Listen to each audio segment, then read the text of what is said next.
Well, folks, I don't know how much history you're interested in seeing in one tournament, but this has been an absolutely amazing run to the finals for both of these women in the women's draw.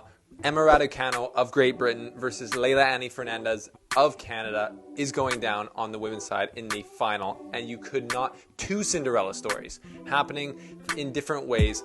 Raducanu from the qualifiers, the first person ever to make the Grand Slam final from the qualifiers, insane. And we got Leila Annie Fernandez coming through the most difficult route possible to the final, basically taking out veterans left, right, and center, and just winning the world over and winning the New York crowd over. Leila Annie runs New York, and I'm 100% cheering for her. This is not going to be an impartial review, but I will be breaking down their matchups, how they got here, and some of the history that these two ladies have made.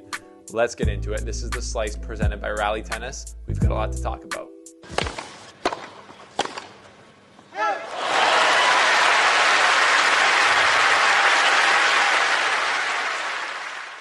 Well, folks, as I've said, it's what a tournament. In general, everyone's been ranting and raving about this tournament, but what about these two ladies that have made it here to the final? Emma Raducanu, the British heartthrob, they're loving it over there. I know the Game to Love boys are just losing their minds. And Leila Annie Fernandez, the Canadians, we are losing our minds as well that she's made it all the way there.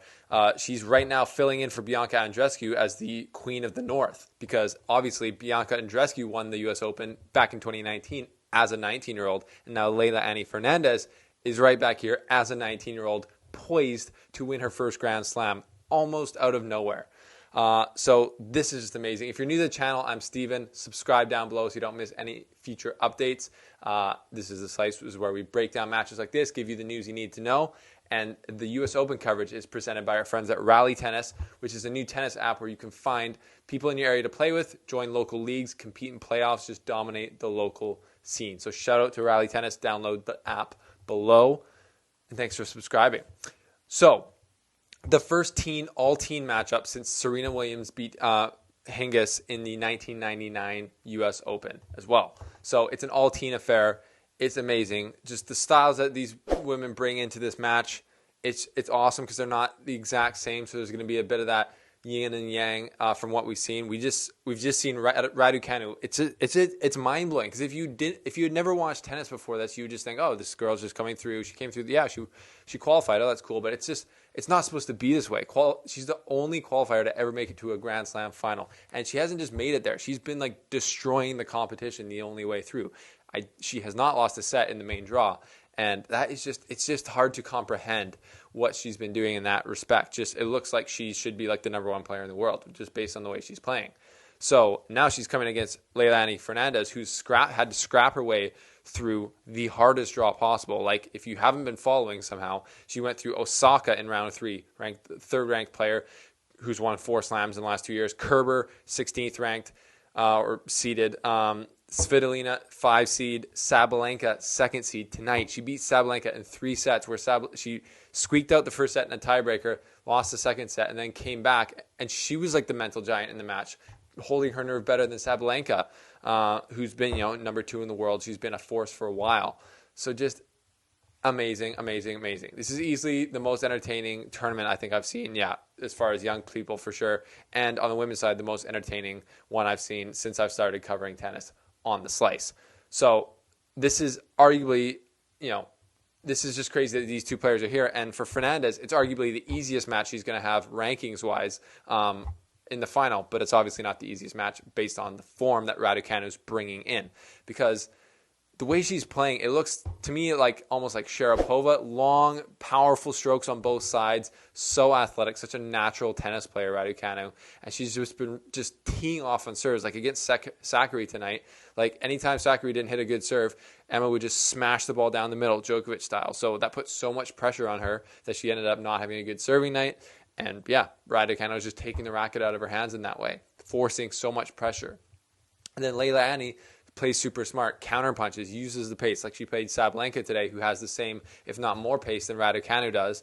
And she was able to use it against her and still hit winners and get her on the back foot and just pull the trigger at the right times. So that's basically the plan for both these girls is they got to play their game. Obviously, that's like the basis of tennis.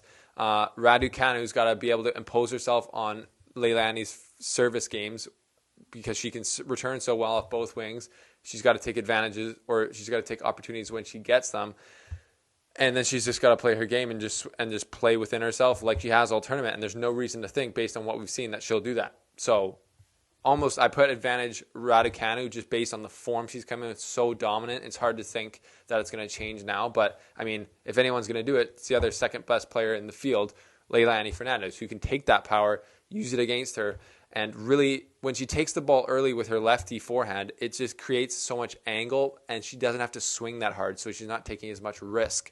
She can go cross-court, off the side of the court, without taking a massive cut at the ball, which is an advantage. And it takes a lot of skill to do that. Like, it's insane how she's able to do that. I'm watching it, and I'm just like, it looks like it's so easy, but then knowing how that works, it's just not. So she's going to have to play her best match of the tournament, I think, but maybe even not, but based on Raducanu's form, I think she will have to play the best form match of her tournament to win this.